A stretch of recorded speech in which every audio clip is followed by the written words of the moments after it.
The curve in the middle of the current Pepsi logo is definitely to insinuate and lead you to this idea that it's smiling and it's happy.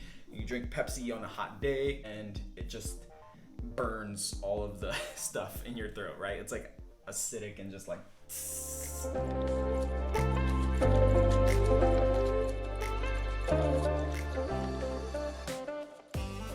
Welcome back to the Pete Perspective. My name is Pete, and if you're new to the channel, I just want to say welcome.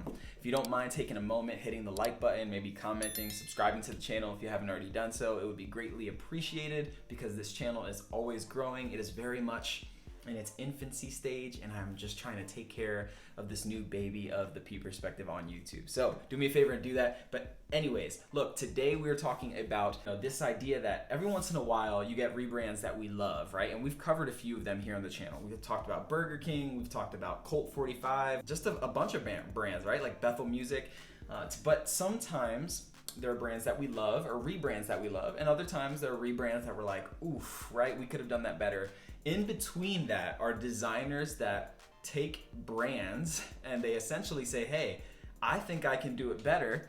And so they take those brands and they sort of fictitiously rebrand the company as if they were hired to do so.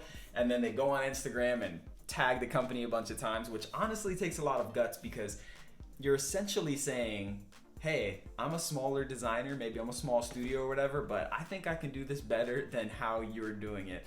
And so today we're gonna be looking at that particular instance, and it is with Pepsi, all right? Pepsi Cola, the Pepsi Cola rebrand, and this is a fictitious rebrand that is done by Anton Suprunenko, okay? I'm probably saying that wrong. Anton, if you see this video, I apologize. Anton Suprunenko, all right? I just like Suprunenko. I don't know. I'm saying it like Italian, like Luca. Silenzio Bruno. Silenzio Bruno. Silenzio Bruno. Yes, it's a good movie. Good soundtrack too. But anyways, Anton decided to, oh, hey, I like Pepsi. I drink Pepsi. Maybe you don't drink Pepsi, but I think their brand could be better, right? So right now Pepsi has, of course, the infamous, red and blue with the smile, the subtle little smile. Maybe you guys didn't even know it was a smile. The curve in the middle of the current Pepsi logo is definitely to insinuate and lead you to this idea that it's smiling and it's happy.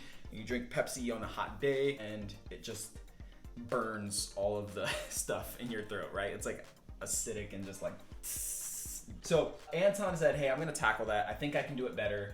And so he went ahead and did that, and he really approached this in a minimal way, which if you guys know my brand aesthetic and some of the projects that I've worked on and work on a regular basis, you'll know that I just love really coming back to the design over and over and over again and stripping as much away as possible. Unless you're intentionally putting it there, and it's serving a purpose, it really shouldn't be there. And as even young designers potentially, the temptation is to fill in a graphic, fill in a brand with stuff, and I think you should always ask the question why, right? It goes back to designers are problem solvers. We're not artists, right? We're not creating things out of expression, but we're creating things out of the sense of how do I solve this problem? And so Anton does this in this brand. He really approaches it minimally, and he asks the question, what needs to be there and what does not need to be there? Now, I'll preface this with, I have no idea all of the ins and outs of his creative thinking, but it's really fun to see how he approaches it and the ways that he carries in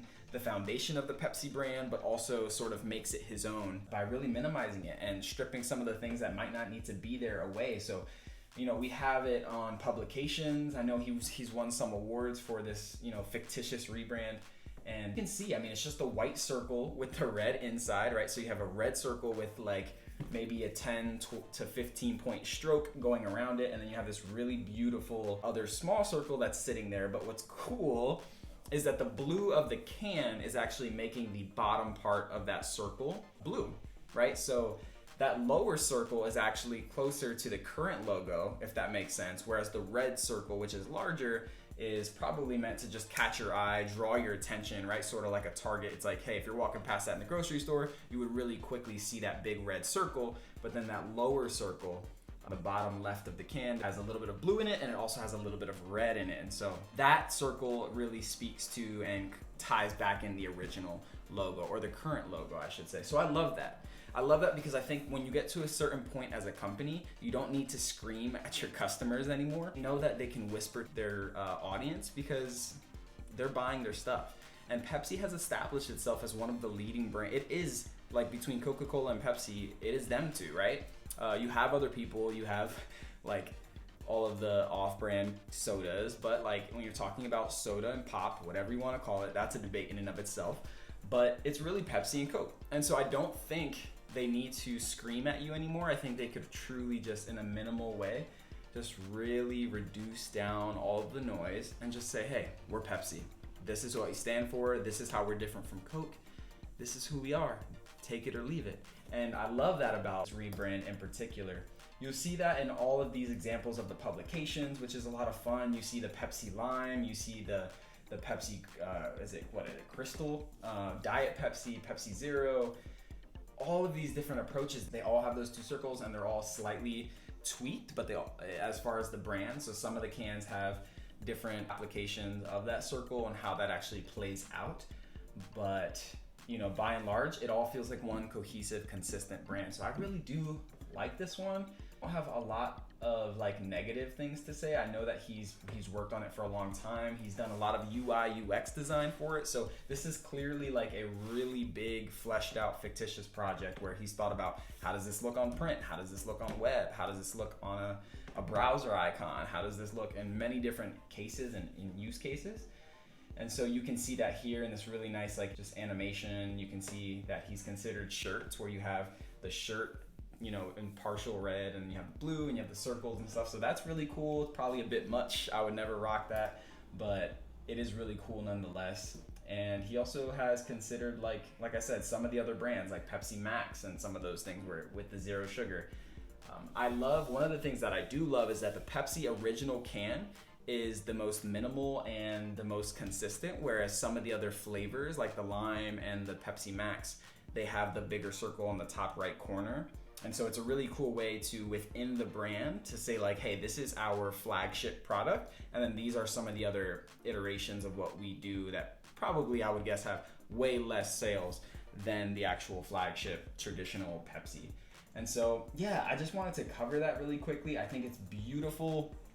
I think the presentation is beautiful. And man, Pepsi Cola, if y'all are out there, hit Anton up. Maybe this is an opportunity to grow and become better aesthetically. And as your brand continues to evolve, as we enter into a different season of life where like people value these things more, I feel like this generation, more than anything, millennials, Gen Z, all that sort of stuff. You design, like design matter. It always has mattered, but there's definitely a heightened level of appreciation and sensitivity to design. So I think some of these brands should capitalize on that. So there's a lot of risk involved, and that's the more business side of it. The bigger the company, the more risk management you're having to deal with. Because if it goes wrong, there's a lot to lose. There's a lot of brand recognition there. So again, it's not a light decision, but it is a cool decision nonetheless. So I wanted to go over that with you guys today, and hopefully you like the brand. If not, well, let Anton know, don't let me know, because I didn't work on it. But hit Anton up. He's on Instagram at Anton Suprunenko. Anton Suprunenko. That's it. It's just literally Anton and then his last name, which is Suprunenko. But yes, hit him up on Instagram. Say what up. Let him know you saw this video. Hopefully he sees it too. Anton, if you do see this, way to go, man. I love your Pepsi redesign. I think it's awesome. I think I would probably drink Pepsi more if it looked like these images and cans and all that sort of stuff. So guys, remember, as always, you have a perspective and a purpose that is nothing like this world has ever seen. So I want you to know that, believe that, tell someone you love them today, be positive. There's a lot going on in life, but you can be the difference in someone's life. So stick to it. Thank you for being a part of this community. And don't forget that I'm gonna leave a HoneyBook code if you're a business owner and you're looking for a program to manage your clients.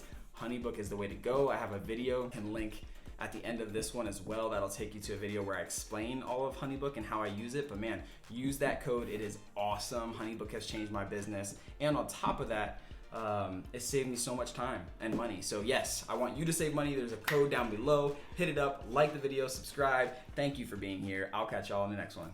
Peace. To